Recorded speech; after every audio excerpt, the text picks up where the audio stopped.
Assalamualaikum warahmatullahi. Bismillahirrahmanirrahim. Alhamdulillahi rabbil alamin.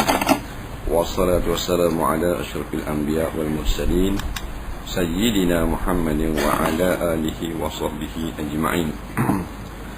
Subhanaka la ilma lana illa ma 'allamtana innaka antal alimul hakim.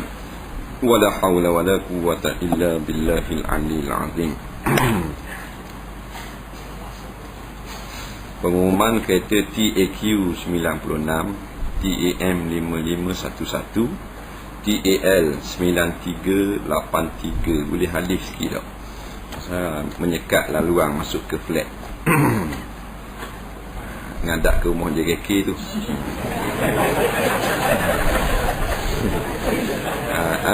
Naik atas, naik parking atas. Parking atas banyak lagi kosong, naik atas. Wah, bunyi.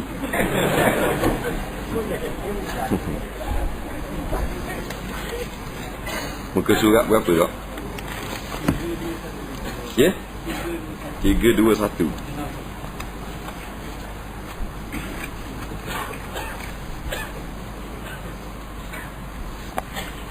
Qala al-mu'allif rahimahullahu ta'ala wa nafa'ana wa iyyakum bi'ulumihi fid dharain amin ya rabbal alamin. Kata pengarang rahimahullahu ta'ala, hukum jenazah. Hukum jenazah. Apa dia makna jenazah? Jenazah maknanya mayat yang diletakkan di atas pusungan. Dia ada beza dengan mayat. Tiap-tiap jenazah tu dia mayat lah. Tapi kalau mayat tak mesti jenazah. Bahasa Arab. Bila ambil mayat buah tangusung dipanggil jenazah. Jadi kalau daripada rumah suruh waktu tanah, waktu mayat lah. Orang tu waktu jenazah. Tapi kalau dia atas ngusung, waktu jenazah. Walau bagaimanapun tak gerak belaka dah. Jenazah ke mayat sama-sama tak gerak. Sama ada duduk atas katil, duduk atas latar, duduk atas sungai, tak ada nyawa, iaitu ketiadaan hidup bagi orang yang dahulunya hidup. Adamul hayati liman kana hayya. Ketiadaan hidup bagi orang yang sebelum ni hidup. Dipanggil mayat. Baik, kita masuk pula bab yang terakhir, bab jenazah. Bab jenazah, cara mak menguruskan jenazah. Cara nak usung jenazah, nak kebumi jenazah, adab ziarah kubur berkaitan. Jadi mula-mulanya mengingati mati, tazkiratul maut. Kita dua kali hidup, dua kali mati. Dulu mati, lepas tu Tuhan hidupkan, esok lusa mati pula. Kemudian dihidupkan. Hidup yang kedua, tidak lagi mati selama-lamanya. Ketahuilah semua manusia disunatkan supaya banyak mengingati mati. Sunat hukumnya, kita ingat ke mati. Bukan makna kita ingat ni aku ni nak mati dah, kan gitu. Makna kita tidak kekal hidup di dunia, akan mati. Itu makna mengingatkan mati, ataupun benda yang berkait dengan kematian. Kerana Nabi SAW bersabda, aksiru min zikri hazimil lazati. Perbanyakkanlah mengingati perkara yang menghancurkan kelazatan, yang memutuskan dengan segera, iaitulah mati. Hadis ini terkenal dan biasa ulama-ulama letak di depan dalam kitab-kitab bab jenazah. Sebelum cara bab mayat, kita yang hidup ni ingat dulu perkara tentang kita akan menjadi mayat, iaitu tentang kematian. Ingat mati ni dia tidak mati. Dia pelik sikit. Sebab tu kita tak perlu takut ingat mati. Ingat mati dah mati. Dia mati ni bukan sebab ingat mati. Mati dengan sebab habis ajal kita, baru mati. Kalau kita ingat mati sejuta kali sehari pun, tapi tak siapa rasa, tak mati. Kalau kita tak ingat Tuhan, tak ingat kemati, siapa rasa mati kau. Jadi baiklah mati dalam keadaan ingat mati. Kerana masa kita dah mati dah, tak perlu ingat kepada mati. Orang yang mati ingat kepada hidup. Dia begitu. Dia balik. Kita yang hidup kena ingat kepada mati. Orang mati dia ingat kepada hidup. Kalau hidup lagi molek. Kalau hidup lagi nak pergi nak malam surah. Kalau hidup lagi nak derma, nak sedekah. Jadi bila Nabi kata aksiru ni maknanya perbanyakkanlah mengingatkan perkara mati. Perkara mati ni Nabi kata hazimil lazzati, perkara yang memutuskan keseronokan. Jadi dak seronok. Ingatlah tak benda hak dak seronok, ana gitulah. Ingat tak benda dak seronok. Mana benda seronok ingat juga. Tapi jangan siapa dak ingat benda yang tak seronok. Benda apa dak seronok? Kematian. Kematian. Mak kalau duduk buku-buku apa semua, bubuh nasi dalam tendang apa semua, nak pergi keloh masjid terapung. Dah orang telefon mak mati. Pergi dah keloh. Batal. Aduh, kena balik gitu. Dah. Batal lah. Pasal apa dak seronok dak seronok, ada kematian. Dak. Dak seronok. Ni memang kita apa jua pun majlis dak seronok. Pasti dia kematian ni dia lain sikit. Dia boleh tinggal mesyuarat, dia boleh tinggal sepatutnya lah. Nak periksa boleh tinggal. Bilik periksa kes kematian. Kalau tengah duduk kuliah boleh keluar. Nak kes kematian. Dia namak cerita.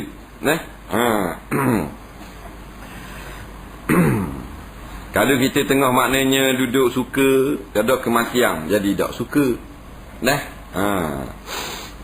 Dia suka-suka ni kelahiran. Sebab manusia ni dia nak hidup, dia tak mahu pada mati. Sebab tu mati duka cita. Hidup kegembiraan lah, sukaria.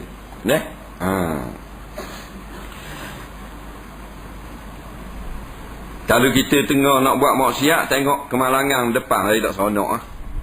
Nak pergi ikan nombor ekor ni. Tak muncul ikan dapat traffic light, depan traffic light kita tengok lekung depan kita. Berkembur tok ekor.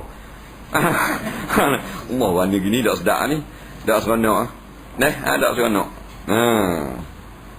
Kalau bawa awet bagi birai patah, kita pun pegang tangan dia.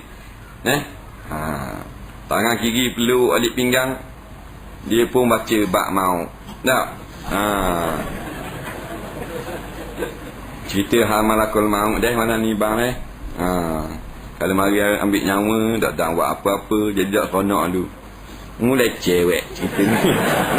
Cerita lain jadi tak semangat dulu. Dah gelak gitu main cerita banyak pula. Memang sungguh Pak Nabi kata la hazimil lazati, yang merosakkan keseronokan. Juga disunatkan supaya sentiasa bertaubat dan istiqamah pada jalan Allah Ta'ala. Bertaubat, menyesal buat dosa, berhenti buat, azam tak mau buat, sampai masa buat pula, taubat pula. Istiqamah ni makna tetap pada jalan Allah Ta'ala. Kita ni kalau hak maknanya semayang, biar tetap 5 waktu, sampai bila-bila pun. Kalau kita duduk di pihak yang benar, di pihak yang benar lah, dak ganjak dah. Jangan bila ada begitu gini, dah mu gua ni, dah mu aku ikut mu. Tak apa, saing saing. Tak.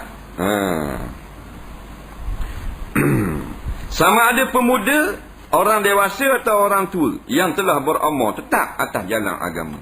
Hak dunia tak perlu bimbang dah. Hak agama ni, pasal kita akan berdepan dengan yaumul akhirah, dengan alam barzah. Masalah dunia ni selesai semua. Masalah akhirat tu hebat. Masalah dunia lepas 20 tahun dulu, 10 tahun dulu kita menghadapi satu masalah besar. Ada tak jago? Pernah tak? Pada malam tu gua ni rasa nak selesai esok berat ni. Berasa berat tak malam tu? Berat tak? Dalam ni aku rasa apa lagi? Ada benda tak? Ada dah. Lepas semua. Masalah tak cukup biti, masalah begitu, masalah rumah tangga ada. Ni yang tengah ada ni, solusi ada pula. Nah, maknanya dia tak macam mana?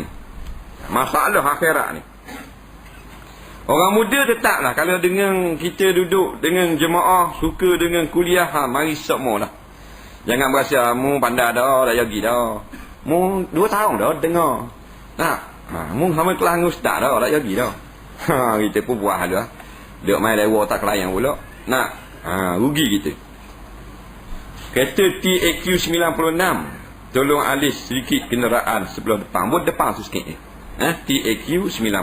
Tolong alis sikit lah. Jangan lari pula. Alis depan tu sikit. Orang dewasa atau orang tua yang telah beramar. Mana kita ni tetap atas agama Allah. Apa jua sekalipun Tuhan beri susah ke, beri senang ke, beri miskin, beri kaya, beri sakit, beri sihat, tetap. Ya muqallibal qulub sabbit qalbi ala dinik wa ala ta'atik. Allah, Nabi mengajar kita satu doa.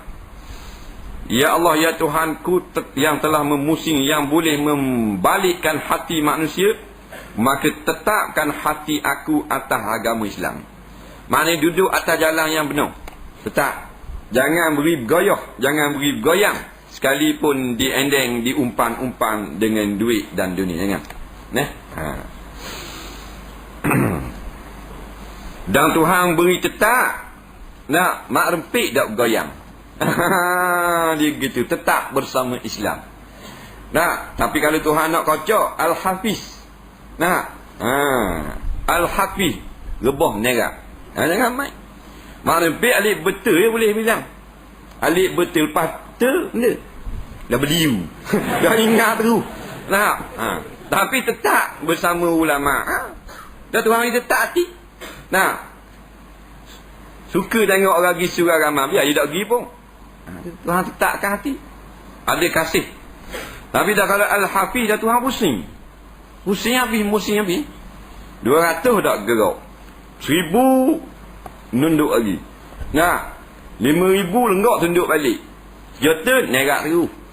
Jangan tu. Tuhan pusing dah hati dia. Na'udzubillah. Sama ada yang sehat atau yang sakit. Jangan sehat saja. Kita bersama kebenaran bila sakit dah. Atau sakit saja ingat kepada Allah. Tapi bila sehat tak sebut pun Allah. Bila sakit ya Allah. Ya Allah. Bila sehat, projek banyak, I Pak Allah. Ini kerana ajal berada dalam simpanan ilmu Allah Ta'ala. Kematian, malaikat tak tahu. Malaikat yang bercara dalam jabatan maut, Israel AS dan tentera-tenteranya, tak tahu kita mati bila. Yang tahu Allah. Berarti yang ambil nyawa, Tuhan beritahu. Sekian hari bulan, sekian waktu, tepat sekian. Barulah dia tahu.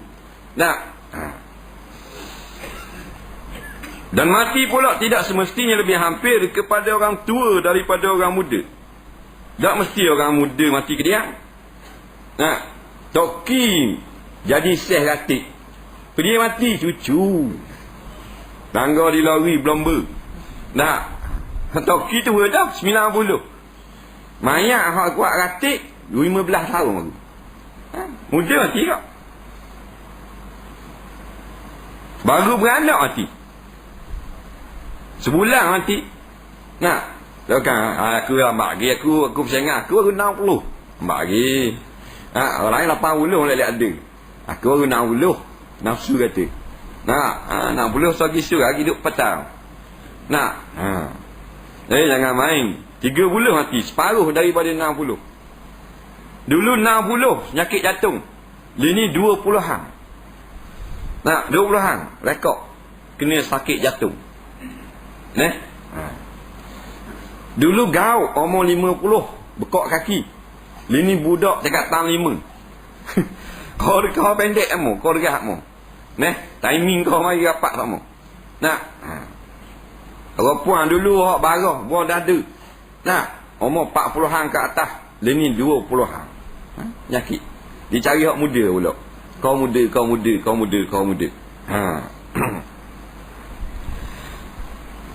Seminggu mati. Ada seminggu mati. 7 hari semula Walek, sejumaat sekali Jumaat temu 3 mati. Sehari dia gerak nyimak umur sehari. Umur sehari mati. Mak kau sibuk lah, beli buah, beli apa semua ni. Tok ni duk sipang ni. Tak, duk nyapu rumah ni, nak balik petang karang ni, ada hospital ni, baru beranak semalam ni. Nak, dah balik. Balik dalam kain putih, umur sehari. 2 kali nangis, 3 kali ngopek. Mati dah. Seminit ada mati. Beranak tu, mati ada. Dan cakap sepatoi. Tadi. Mati dulu. Mati dulu. Suka om. Begitu juga orang sakit daripada orang sihat. Bukan mesti sakit tu mati. Cuma sakit tu ada kata. Kalau sakit berat, membawa kepada kematian. Tapi sihat, mati juga. Dia ni matilah sihat amat. Dalam sihat ni. Atlet yang begitu cergas. Taklah macam kita ni, tak keluar peluh. 2 bulan tak keluar peluh kali. Ni atlet, mati. Penyakit, tidak dapat dikesan. Medal dah pernah gobok. Maknanya aktif dalam sokang. Ada kata lambat mati. Penyakit tak ada. Keluar peluh ni, sihat. Main gym. Mati juga.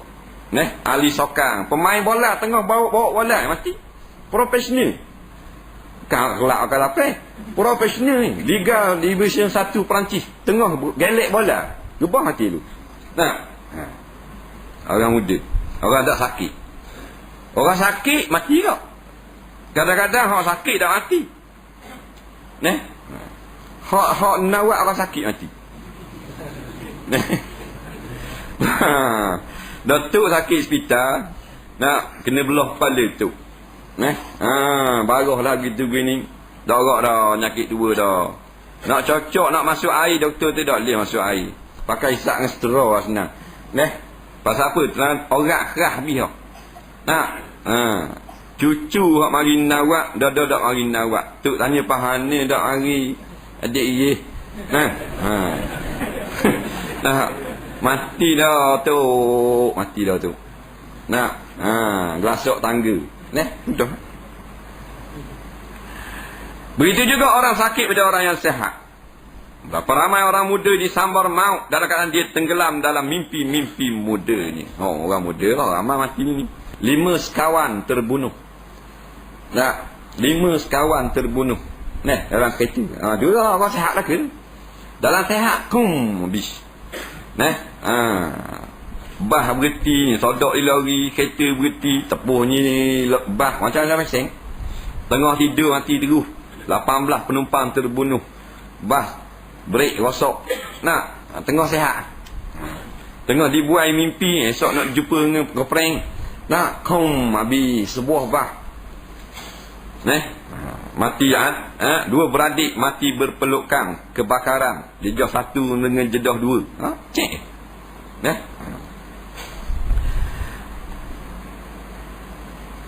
Dan berapa ramai orang yang tua yang telah berumur terus hidup dalam keadaan menunggu kedatangan maut hari demi hari. Hak tua dak mati-mati, hak muda pula dah mati.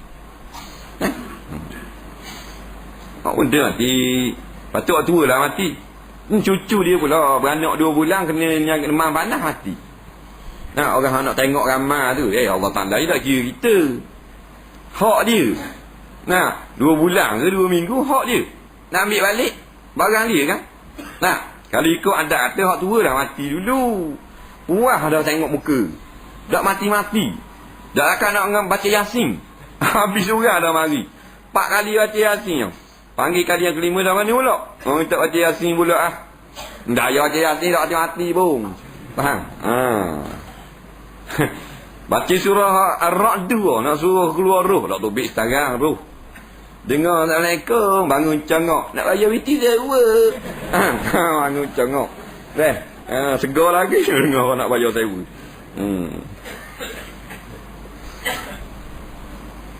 Apabila seorang insan ditimpa sakit, maka tuntutan supaya mengingati mati adalah lebih kuat. Begitu juga dengan persediaan untuk mati yang lebih perlu dan sangat penting ketika itu. Kaya mati, miskin mati. Office boy pun mati, presiden pun mati. Ingat presiden mati tak? Presiden mati tak? Hari ni siapa mati? Orang besar. Hari ni Presiden Soeharto. Banyak mana harta. Nak mah berlori-lori, mati juga. Tanah berpuluh-puluh ribu hektar, mati juga. Presiden mati. Kalau dia hebat, dia tak mati. Presiden mati juga. Nak mati belaka. Begitu juga dengan persediaan untuk mati lebih perlu dan sangat penting ketika itu. Persediaan untuk kematian. Persediaan yang paling penting untuk mati iaitulah bekal amal soleh. Itu saja. La yatba'ul mar'a ila al-qabri ghairu tuqa wal amalu soleh. Tidak mengikut seseorang itu masuk dalam lubang kubur melainkan takwa dia dan amal soleh dia. Itu. Hak lain persediaan penting juga, kain kapang, kanda, batu nesang, tanah perkuburan, ting. Tapi kalau tak ada tu, ada bekal amal soleh, padang lah. Biar orang tanam banyak tak apa. Buat lagi dia anjing, mu senjah separuh, aku senjah separuh. Nak tinggal balok sikit-sikit perut, buat lagi berok. Tak ada kacau ke. Tapi amal soleh dan takwa. Tu. Tak ada masalah sesat, ada masalah jasad. Masalahnya persediaan ni, hak-hak zahir ni saja ada. Persediaan rohani tak ada, tu berat. Zahir comel dah lah. 2 hari sipang banyak saja nak tunggu orang mari ziarah ni. Eret pula bukan kata atas bank, atas bedi. Buatan meriang eret. Tudung dengan dera kebangsaan, dera negara. Bunga saja dekat 2 bank. Tak apa. 3 orang mufti baca talqin. Tapi kalau tak ada persediaan rohani, ada apa? Tindakan terhadap seorang Muslim ketika nazak. Jadi kalau orang nazak, macam mana tindakan kita? Maksud nazak adalah al-ihtidar. Tanda-tanda mati yang zahir ke atas orang yang sakit dan roh dimula dicabut daripada jasadnya. Panggil ihtidar. Ihtidar ni maknanya dekat ataupun tanda-tanda hadirnya kematian. Daripada lafaz hadar. Hadar maknanya hadir. Hadar, hadir. Para muslimin dan muslimat hadirin sekalian. Hadirin itu yang ada sekarang ini sekalian. Itu maknanya. Maka istihdar maknanya orang ihtidar bukan istihdar. Ihtidar ialah orang yang ada tanda-tanda datangnya kematian. Tak lama dah. Maksudnya. Yang pertama, bila seorang sakit dah sampai ke tahap nazak, maka sunat bagi ahli keluarganya membaringkannya ke atas lambung kanan dengan mukanya menghadap kiblat. Iaitu macam kita letak mayat dalam liang. Macam letak mayat di dalam liang. Bahu kanan duduk atas bumi, bahu kiri naik ke langit. Dada menghadap kiblat. Sekiranya susah untuk berbuat demikian, maka dibaringkan dengan telentang dan muka diangkat sedikit menghadap ke arah kiblat. Begitu juga dengan kedua tapak kaki sunat diarahkan ke arah kiblat. Kalau tak boleh nak senggeng gini macam mayat, maka kaki menghadap kiblat. Ada orang kata kaki tak baik menghadap kiblat, tak salah. Jadi kaki tak boleh menghadap Quran. Kalau Quran tu rendah, tak boleh menghadap. Kena paling tang ke lain. Kaki itu kena paling tak lain. Jika Al-Quran itu duduk dalam bilik yang kita duduk, bukan bilik rumah sebelah, bilik yang sama dan kita dikira dekat dengan Quran, maka itu hukumnya makruh menghadap Quran kaki. Ada pun menghadap kiblat dah salah. Kaki menghadap kiblat dalilnya inilah bila kita nak mati, lunjur menghadap kiblat. Afdal. Begitu juga kalau semayang, tak boleh nak semayang duduk secara iftirash, duduk tawarruk, duduk belunjur menghadap kiblat. letak gitu. Tapi hak penyakit berat lah. Jangan hak sakit ringan. Sakit ringan ni marah demo. Ayah sakit gigi ni pusing. Dia anak-anak ngadak kiblat. Mu nak suruh aku mampu derah saja. Aku baru sakit gigi. Dia nak bahasa kerja. Mana sakit dah orang dah. Ikut orang nak ubuh dah lah. Gitu. Sunat. Bukan nak suruh dia mati. Tak mati. Kau dah ngadak kiblat pun. Yang kedua, sunat diajarkan kepadanya kalimah syahadah, iaitu kalimah la ilaha illallah dengan cara yang lembut, bukan dengan memaksa mendesak. Ia dilakukan dengan diulang-ulang kalimah tersebut tanpa menyuruhnya supaya melepaskannya. Kerana Nabi SAW bersabda, lakinu mautakum la ilaha illallah, ajarkanlah yang hampir mati di kalangan kamu dengan kalimah la ilaha illallah. Ni popular lah. Memanglah kita amat ni dah orang nak mati. Cuma cara dan kaedahnya tidak tepat kadang-kadang. Nabi suruh kata la ilaha illallah. Nabi tak suruh kita katakan olehmu, bukan gitu. Nabi kata lakinu mautakum la ilaha illallah. Lakinu mautakum tu sabda Nabi. Hak tu kita tak boleh kata. Yang kita nak kata ni makulul kauli dia panggil. Mana makulul kauli tepat hak kita diri nak kata ni. La ilaha illallah. Maknanya bila orang dekat nak mati, kita duduk kat telinganya, kita kata gini dah. La ilaha illallah. Kata gitu. Jangan kata olehmu la ilaha illallah gitu. Katalah. Katalah la ilaha illallah, katalah. Tu salah. Jangan masuk katalah tu. Terus la ilaha illallah. We dengar di telinga. Tak mesti dia kata. Dia tak syarat kata di mulut, syarat dia nak suruh hadir di hati tak apa dah. Dia hadir di hati, tak dia nak kata tak apa. Sebab dia accident. Lidah tak jumpa jari lagi. Dah berlomba masuk bawah poket RZ. Rabak bi mulut-mulut nak kata mana? Mana hati ni biar ingat kalimah la ilaha illallah. Dia mati dalam keadaan ingat. Kita salah ni. Katalah. Jangan ni liang, katalah. Berat tu. Ingat tu, jangan kata gitu. Terus kepada makul kauli la ilaha illallah. Jangan kuat kan? Jangan tepik. Orang salah lagi dia kata gini, ngucap ye. Kata gitu. Tak apa ni nak suka. Menetang lerah sangat. Berapa dia seorang ni nama tu? Kau buat parti ni. Pandang sama. Kita tak ada niat pun. Jangan kata ngucap gitu dah betul sangat. Banyak. Ngucap mina, ngucap. Kawan tu tengah mabuk nak mati. Tak, dengan panas, dengan dahaga, otak musing aja kalau kita demam, sakit perut atau pening kepala. Tak nak mikir. Orang kata benda. Ni sakit nak mati ni. Sakit nak mati, orang tanya dah. Nabi SAW jumpa di alam arwah, tanya Nabi Ibrahim.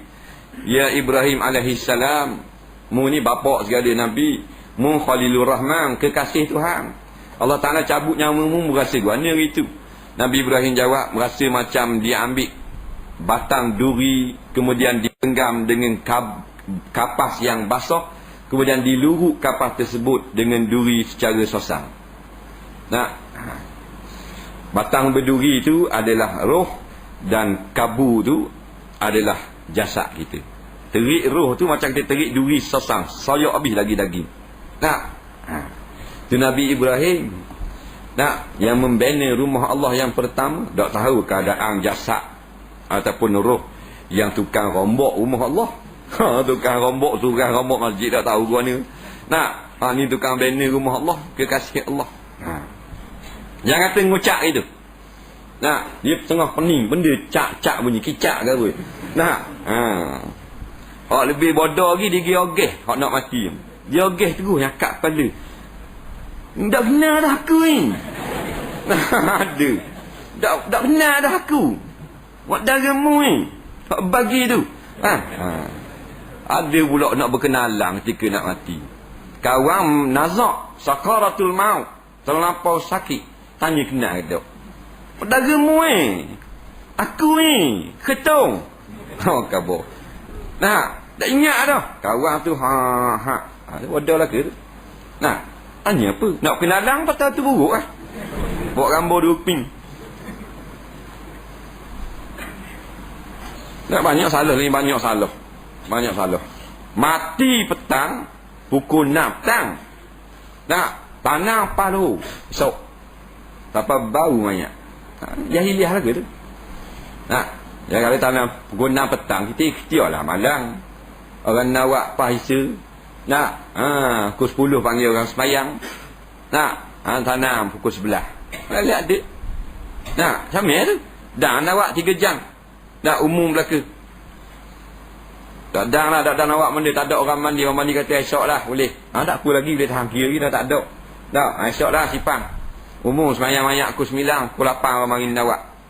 Mandi semayang pukul 7. Tak, mandi mayak sejam setengah kan. Oh, Pak Zuhur. Nak, apa? Ikut ramai. Dah apa Pak Zuhur tak pagi? Ikut ramai. Masyarakat ikut ramai. Bodoh sungguh. Ikut ramai. Benda ikut hukum syarak. Kan ikut ramai. Dah ramai kata nak tanam bulan depan.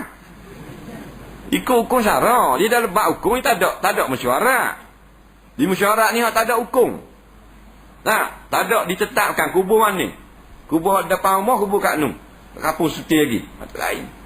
Dekat-dekat belaka tapi orang halik kandang, halik jatuh. Itu lain. Boleh mesyuarat. Tak ada ketetapan. Ni syarat tetap ada. Tak ada nama. Hak mayat wajib dipatuhi dan dihormati. Pakai ramai. Itu masalah. Dia pakai majoriti. Tak ada majoriti. Benda tetap tak ada majoriti. Tak ada mayat kat tangan. Dah kita ni dia masa pun mana sepuk mana kita mesyuarat lah. Semayang Isya ni kita buat 2 rakaat ke nak buat 4 juga. Ramai setuju 2. Tak jadi barang tetap dah. Begitu juga mempercepatkan urusan jenazah dan menyegerakan menanam. Tak boleh mesyuarat. PBB pun tak menang. Kalau lawan dengan hukum syarak. Pakai ramai. Yang ketiga, sunat dibacakan surah Yasin di sisinya kerana Nabi SAW pernah bersabda, Iqra'u ala mautakum Yasin. Bacakan kepada orang yang hampir mati di kalangan kamu dengan surah Yasin. Ibn Hibban dan Abu Daud dan beliau mensahihkannya. Jadi boleh baca Yasin. Orang tidak boleh baca, boleh, ada masalah. Ada ustaz kata boleh baca Yasin. Ni ulama usul karang kitab. Kitab fiqh haji ni 3 orang doktor buat. 3 orang doktor ulama besar di Syam tu. Sekarang ni. Doktor kelas PhD. Terkenal seluruh dunia. 3 orang ulama pakat buat suti kitab. Nama fiqh haji. Sunat baca Yasin. Ustaz lah. Mereka kata ngajar sekolah kan. Tak boleh baca Yasin. Boleh baca Yasin. Orang perempuan lari duduk dalam bilik. Jangan duduk sepel luar gitu. Ini banyak bid'ah. Bila mati, kita masuk nak tengok ayat tak boleh. Orang perempuan penuh ni. Orang tamu. Bercongok-angok, bercuak, celok. Orang rambut pelesu. Orang selendang, kain spik, kain labuh. Macam-macam peseng. Penuh ni. 2-30 orang ni. Macam-macam hal duduk cerita. Mayat dia tengah rumah, duduk keliling. Dia orang nak pergi ke mana? Nanti tuan rumah jahit tukir. Pada awak tak ada niganya sabah tuan rumah. Orang panggil jahit tukir. Nyak tu kalau ada kematian orang puang selok. Kuah bubuh birak. Pasal laluan orang lelaki nak mari ni. Nak mengaji, nak tolong baca doa, hak mana hak tak dah nak sembahyang jenazah. Ada hal mustahak nak bagi doa kat mayat. Tak boleh lah. Oleh ni orang Melayu ni. Orang puang kumpul keliling mayat, berderang. Orang lelaki duduk tanah waktu turun kursi. Jadi adat dah. Habis hak turun kursi watang. Sopa habis. Kursi raya habis waktu turun tanah. Lepas tu sembang tanah pula. Derang sembang tanah. Mayat tahu mah. Opang duduk keliling. Opang cakap abad selendang. Bila ni selendang ni? Mayat berhorong masuk semut kot hidung, kot mata. Tanah waktu turun kursi. Siapa saya duduk. Mati bila? Mati malam. Oh, malam. Kejap tanya. Lepas tu tak malam. Tengok kau. Kata Tok Imam. Ha bola, ha kereta, ha apa, ha bilicing. Gitu lah. Lepas tu balik lah. Tak mayang. Tok Imam mari. Cek-cek semayang mari. Naik tambah. Dia ramai-ramai sembang. Duduk bawah situ lah. Nak kata haid laki. Bagi sembang. Bangun baru sahih nak darah kubang punggung. Tak. Istihadah. Musabah. Allahu Rabbi. Jangan beri. Kalau tak malam tu tak ada orang lain nak beranak. Tak ada orang nak beranak. Mak saudara, anak saudara, cucu bagi mayat apa tu lain lah. Esok tu orang nak ziarah tu. Ziarah ni kerja orang lelaki. Bukan kerja orang puang. Nah, pelik ni. Orang puang. Orang lelaki dah macam ni orang puang. Orang puang tu duduk dapur tu. Main kikirang tu. Tolong kemas tu. Tolong batu bagian dapur. Jangan naik ruang tamu. Sibuk mau dia. Nah, dia bakal sibuk. Dia orang mati tembun natu.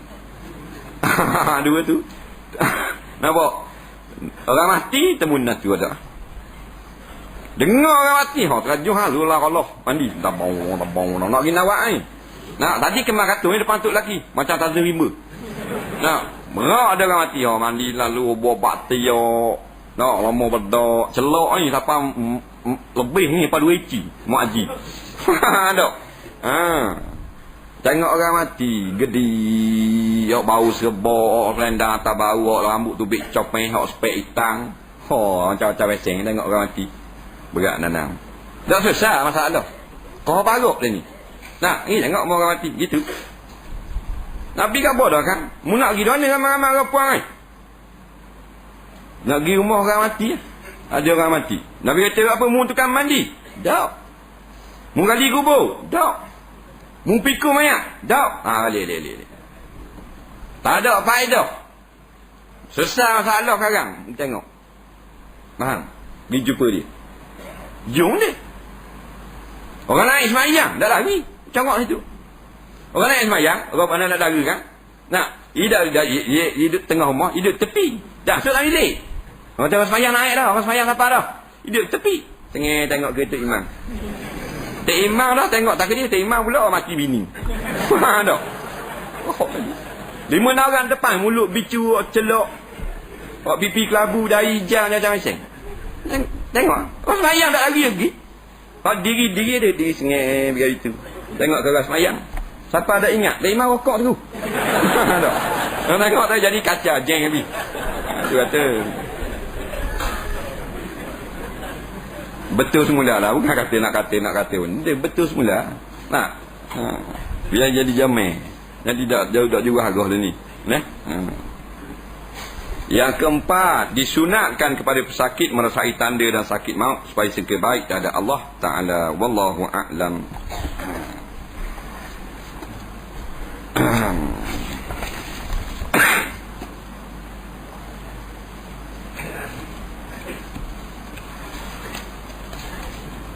Baik, kita ada banyak juga soalan.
Baik.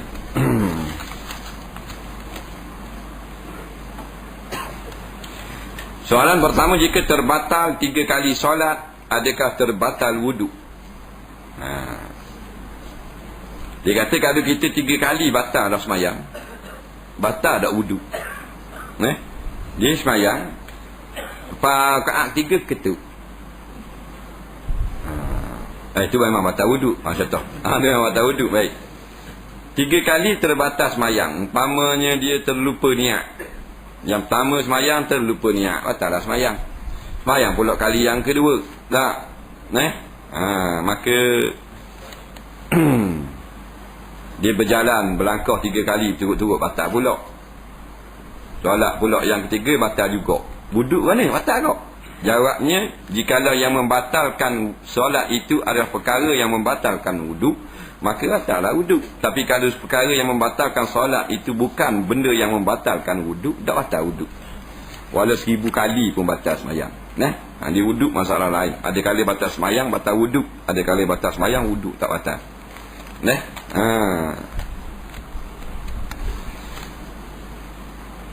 Adakah dapat pahala jika dengar Quran dalam keadaan berhadap besar, berhadap kecil dan pakaian yang terkena najis? Ya, dapat pahala.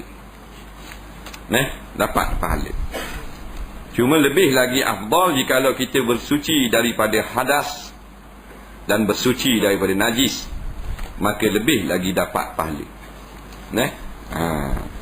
Kerana Allah Ta'ala kasih kepada orang yang bersih.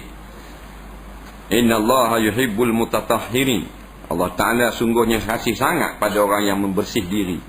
Bersih daripada hadas, bersih daripada najis. Hadas ni najis yang maknawi, najis ni hak biasa ni najis yang zati.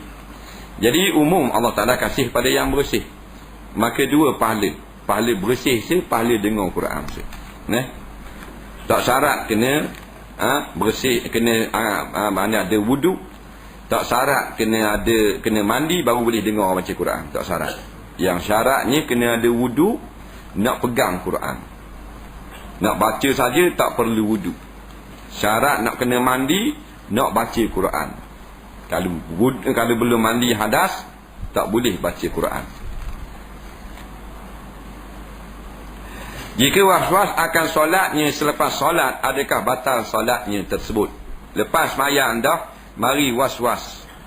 Tengoklah, menurut pendapat jumhur ulama, jikalau yang kita was-waskan itu tentang niat sembahyang, maka hendaklah diulang semula sembahyang tersebut.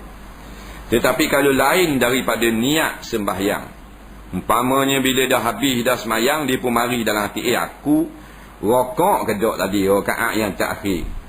Tak pakai dah was-was tu, tinggalkan, jangan layan. Faham? Sesat dah masalah. Pada semayang kita pun masuk dapur nak minum air, mari dalam hati, rakaat kedua tadi aku baca Fatihah ke tak baca, tak jadi apa dah, jangan layan. Tak memberi kesan dah.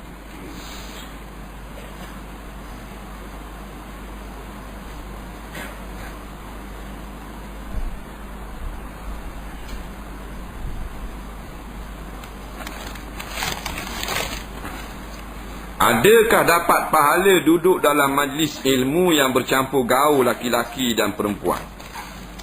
Majlis ilmu dibuat campur gaul, duduk laki puang. Laki seorang, puang seorang, laki 3, puang 5. Jadi macam rojok keling gitu.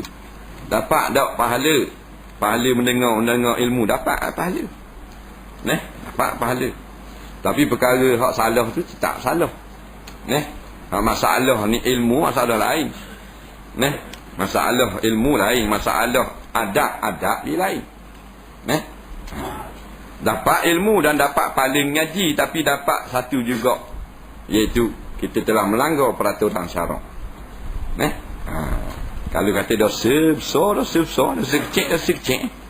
Tengok atas keadaan gaul lagu mana. Kalau dapat berpipi-pipi tangan, pegang-pegang tangan belah dengar orang ngajar, boleh lah. Boleh kuah. Ilmu paling ngaji syukur tu.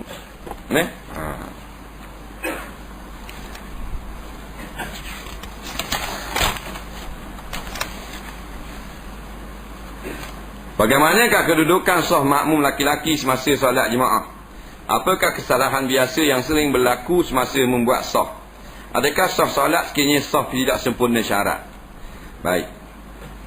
Jemaah ni dia ada syarat-syarat dia, baru kita dapat afdaliyah dia. Di antaranya, hendaklah kita rapatkan saf. Jika kita tidak rapatkan saf, kita kuranglah fadilat 27 tu. Di antaranya lagi, betulkan saf. Rapat dah, tapi kaki tak reyak 8 kali pula tumit. Sebab rapat saf satu fadilat. Kemudian betulkan tumit dengan garisan satu fadilat yang lain. Kemudian penuhkan saf, satu fadilat yang lain. Nah, dia banyak fadilat. Jadi kalau kita tak ikut syarat-syarat semayang, syarat saf umpamanya, sepatutnya saf itu dirapatkan, kita semayang longgar-longgar. Batal tak semayang? Tak batal semayang. Semayang kita tak dapat banyak lah. Nak kebajikan, pahala semayang je lah, pahala saf tak ada. Apa hukum bagi keadaan berikut? Saf pertama tak pernah lagi buat saf kedua, makruh. Tak pernah lagi ambil saf kedua, buat hak baru dah pula. Umpamanya ujung muat gitu 3 orang. Tapi dia malas ujung tu kipas tak ada. Tak kena kipas.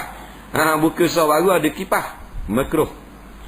Tapi kalau ujung tu muat seorang saja, dia mari 2 orang, jangan pergi penuh saf pula seorang, tinggal seorang belakang. Kalau mari 2 orang, tak boleh penuhkan saf depan hak seorang tu. Tapi kena 2 orang sekaligus satu saf. Kerana seorang tak panggil sesaf. Makmum berdiri tak setentang dengan imam semasa membuat saf yang baru. Jadi kalau kita buat saf belakang imam lah, setentang lagu mana? Duduk belakang untuk imam lah. Jangan duduk tepi kanan kiri atau kiri kanan untuk imam. Duduk belakang untuk imam. Maknanya kita sunat sebelah kanan sikit daripada imam. Mana pertengahan tubuh tu imam itu kita. Dia gitu. Mari pula orang belah kiri kita, dia duduk separuh dari tubuh imam yang sebelah kiri. Saf yang berat sebelah, mana lebih ke sebelah kanan atau kiri? Saf ni afdal berat sebelah kanan. Kalau boleh dia buat lah. Kalau sama besar tak apa kok, tak imam tengok. Sama panjang, sama jauh kiri kanan, tak ada masalah. Cuma afdal. Afdal banyak sebelah kanan. Sekiranya imam lupa bilangan rakaat, di mana imam lambat bangun semasa rakaat 3 kerana menyangka berada di rakaat keempat, apakah makmum boleh mufarakah lepas beberapa ketika 5 hingga 10 saat imam bangun semula kerana baru sedar dia berada di rakaat 3? Adakah boleh bagi makmum yang telah mufarakah tadi mengikut pula perbuatan imam tadi bagi menghabiskan solat? Adakah sah solat makmum dan dapat pahala berjemaah? Tok imam sepatutnya naik rakaat keempat, tapi tok imam duk ingat ke rakaat terakhir. Pada rakaat 3 baru dia duduk tahiyat. Makmum ni boleh mufarakah tak? Jawabnya makmum jangan lagi mufarakah. Makmum dia kena tegur lah, subhanallah. Baru dah tok imam tu naik. Mufarakah gitu saja bakal tinggal lah. Tak, tok imam tidak ada orang betul lah dia. Jadi makruh buat lagu tu. Bila tok imam buat salah, kita tak tegur, pakai mufarakah lah tu.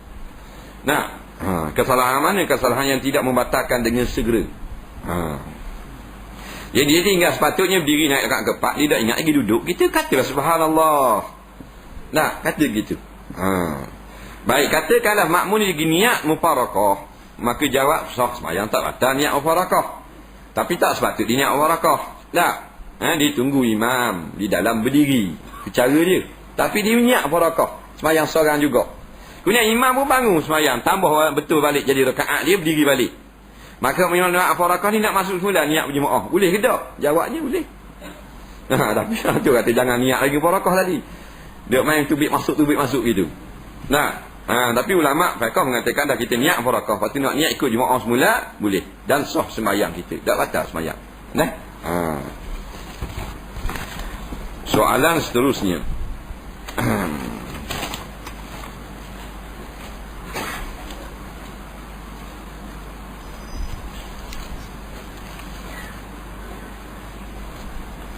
Apakah hukum berkaitan dengan berjual beli sarang burung layang-layang dan mengambil manfaat daripadanya? Setakat ini fatwa-fatwa kalau mufti-mufti kebangsaan ni semua menyatakan hukum perniagaan dan makan sarang burung layang-layang adalah harus. Hukumnya diharuskan pada syarak. Setakat ni belum lagi jumpa fatwa yang mengharamkannya.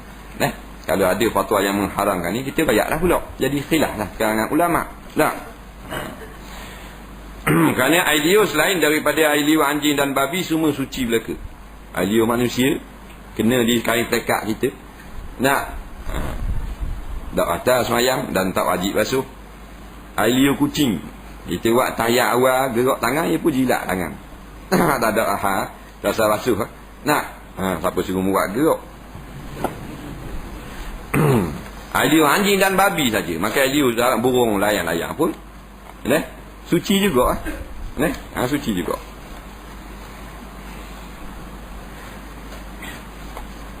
Saya seorang pegawai kerajaan, menghadiri mesyuarat di Kuala Lumpur, naik bas.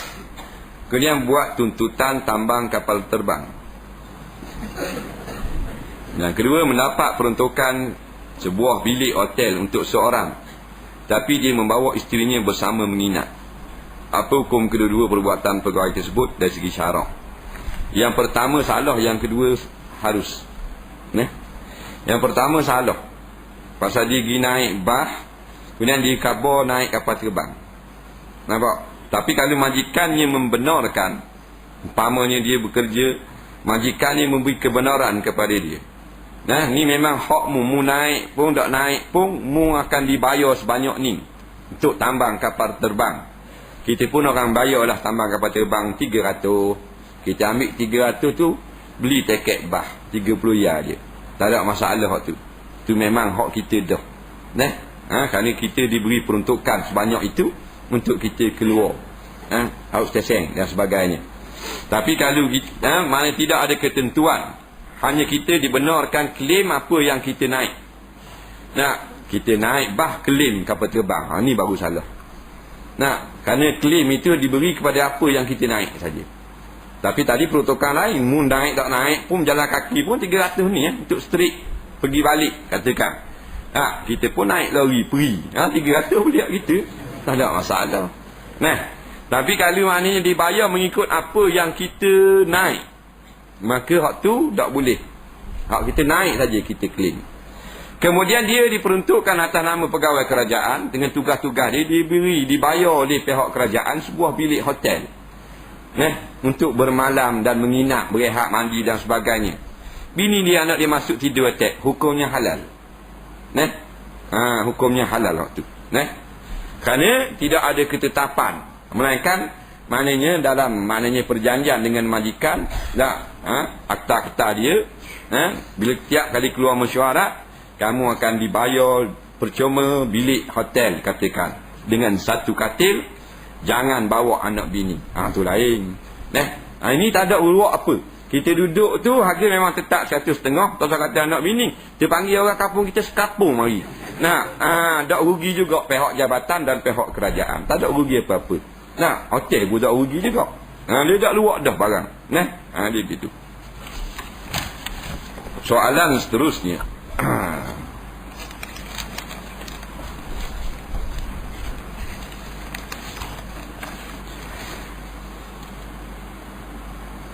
Apakah itu, siapa itu golongan bernama Khawarij dan Qaramitah? Ini puak lama ni. Ulama-ulama ahli sunnah wal jamaah mengkategorikan kedua golongan ini dalam puak 72 kaum yang menyesatkan. Khawarij satu golongan burah yang derhaka kepada kepimpinan Islam. Hasil daripada hasutan orang-orang Yahudi. Jadi terbentuknya satu puak Khawarij yang asalnya sangat kasih kepada sahabat, tapi oleh kerana nafsu jadi benci kepada sahabat dan bertindak melawan sahabat Nabi yang dilantik menjadi khalifah. Dipanggil Khawarij. Orang yang keluar daripada taat kepada pemimpin Islam. Qaramitah kemudian satu golongan pecahan daripada, kata setengah ulama, pecahan daripada Syiah. Kata setengah ulama ini hasil daripada gabungan pencampuran pecahan sesat yang dibawa datang ke dalam agama Islam. Satu puak yang ada banyak sangat ajaran sesat. Di antaranya mempercayai bahawasanya dia mengambil beberapa pandangan pegangan orang-orang agama Majusi. Puak Qaramitah ni, yang mengatakan apa benda ni mukjizat juga berlaku kepada imam selain daripada Rasul. Yang mengatakan maknanya perkara-perkara yang pelik-pelik yang tidak menasabah berlaku kepada sahabat yang dia sukai, yang tak menasabah. Umpamanya dia panggil puak Qaramitah, melampau-lampau, akhirnya sesat, meninggalkan solat, minum arak dan sebagainya.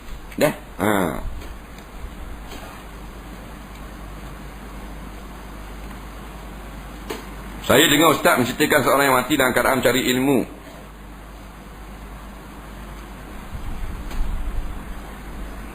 Dan bila disoal di muka nakir, maka mayat menjawab Jailani. Siapa itu Jailani? Jailani mana pula bila pula dia kata Jailani? Jailani mana? Main buat hitam. Tak ada lagi ni Jailani mana pula ni. Dia kata kita ngajar kalau orang mati masuk muka nakir mari tanya. Nak mayat tu jawab Jailani. Jailani mana? Nak takut kita gurau kau. Orang yang duk ikut sangat orang sesat. Kawan dia orang sesat lah.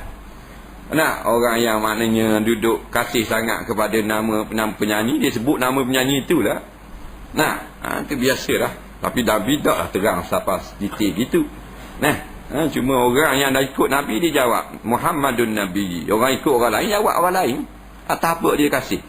Dia kasih kepada arti jawab nama arti. Dia kasih kepada orang zalim sebut nama orang zalim tu. Gitu.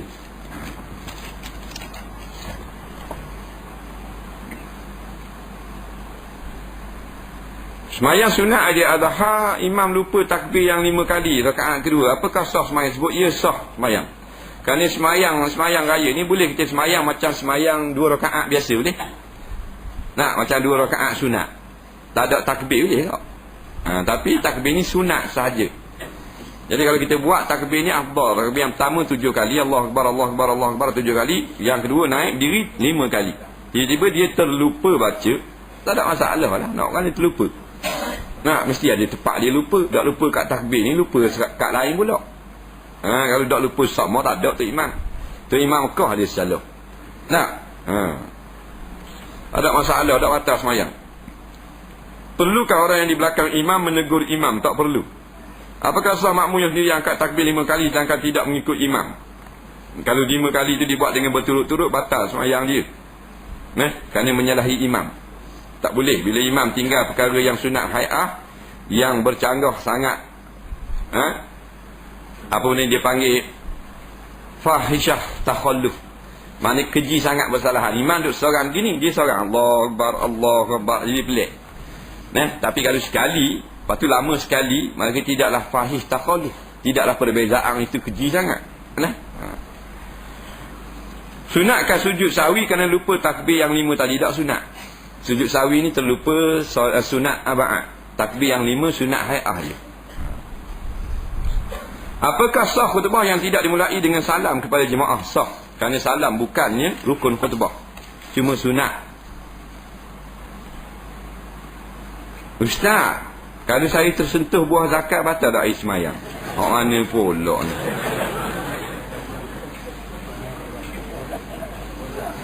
Yang kedua, kawan saya kata kalau jual buah kepada orang Cina jadi haram sebab ada segelintirnya beli untuk tujuan keagamaan. Apa pendapat Ustaz? Adakah dia kena tanya dulu pembeli itu apakah tujuannya? Yang benar hamba yang muskil. Dia muskil tak apalah.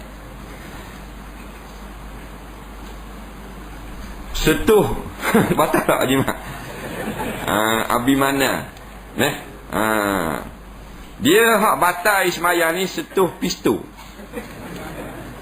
Setuh zakat, buah zakat tak batal. Mula daripada ulu pistol sampai ke mucung pistol, semua tu batal belaka. Kalau maknanya peluru dah atas. Dah nak jawab kamu suka pula.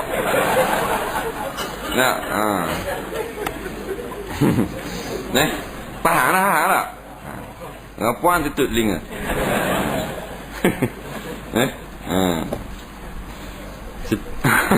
Peluk orang pistol batal. Pistol batal.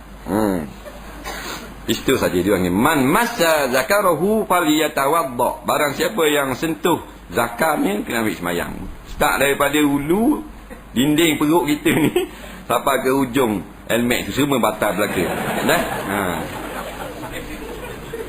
Gitu. Peluru tak apa pegang boleh 3 minggu pun dah batal. Jual buah ke orang Cina ada orang kata haram. Sebab apa? Mungkin dia buat nyembah. Nak, orang Cina kan dia guna buah lima. Dia buah kat tok kong ni tu. Oh, tok kong dia makan lima. Bagi makan lima tok kong kat Cina orang Buddha. Lepas tu muka dia masang. Muka tok kong masang muka. Makan lima. Kalau buang ke senyum. Baik. Dia kata dah kalau gitu haram lah jual. Tak haram. Tak haram. Dia haram jual ni benda yang halal kepada orang yang menggunakan perkara yang halal itu kepada perkara yang haram dengan yakin atau zanniyah. Faham ni? Nampak? Buat contoh dulu. Pisah halal jimat kita jual, pisah jual golok, kita tukang pisah. Nak, kita jual lah ke dengan pisah, dengan kapak, dengan golok, bong. Ya kita tak berahi jual keri. Nah, orang lain kita jual belaka. Jadi bila orang beli ni, pisah dia boleh dua kegunaan. Kegunaan yang harus pada syarak. Buat semeleng, buat ngoyak, buat ngiri. Halal. Orang yang buat bunuh orang, buat tikar orang, keluar orang, buat ropok samu, haram. Kalau kita tahu. Kalau kita tak tahu, maka tak haram kita jual kepada peropok pisah. Nah, kalau kita tahu dah, haram jual. Ataupun berat belah menggunakan untuk perkara salah, haram juga jual. Tapi kalau kita was-was, tak wajib tanya. Nah, tak wajib tanya. Kalau tanya dia rohok. Nah, kita tengok keadaan. Tengok korenah orang. Ni dia kata kena tanya dulu nak jual buah lima tak. Kita juga benda-benda yang berternakan dan sebagainya. Kita boleh jual binatang yang tak dia makan. Boleh jual. Umpama kucing soh jual. Kerana untuk peliharaan comel. Tapi kalau kita tahu waktu beli memang dia berahi makan sup kucing, haram kita jual.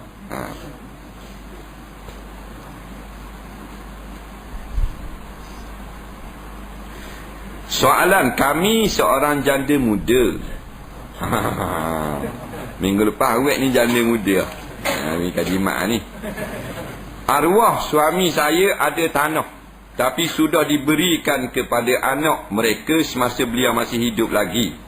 Jadi bagian saya masih ada bagian saya kepada mayat ibu tiri kepada anak-anak arwah. Tak ada lah.